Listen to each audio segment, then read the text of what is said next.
technique vocale azo lazaina hoe efa matotra tsara sady izy ngamba no hita hoe efa vonona indrindra osa amin'ny sehatra mozika dia raha amiko manokana mendrika ao anazy le place finale mendrika ao anazy mihitsy nandrobaka anamboara satria izy efa vonona be hanohy carrière amin'ny muzika. Mendrika ho an'ny Eljo mihitsy zany le finale satria efa ao aminy le talenta moko efa vao maîtriseny tsara le feo dia hita hoe mendrika be ao anazy le izy.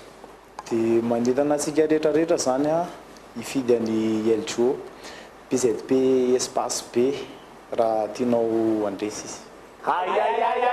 Boys!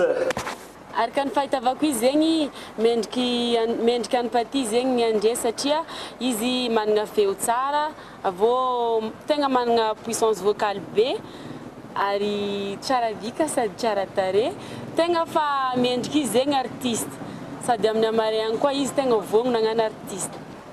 Mendrika any Paty nahazo an'ity Pazapaty satria izy sady tsara bika tsara fanahy izy mahay manao miseho scène tsara izy konkoa sady manino moa izy ity sady matanjaka tsara izy dia manentana vahoaka malagasy rehetra hifidy amin'ny Paty PZP espace. Mendrika ny Paty ny azo an'ity Pazapa Boys and Girls an'ity taon'ity satria izy mahay mihira be sady matanjaka be izy dia amin'ny scenika koa tafavoakany tsara le izy dia tsy hanenenareo ny mifidy anazy lasa tsika PZP espace.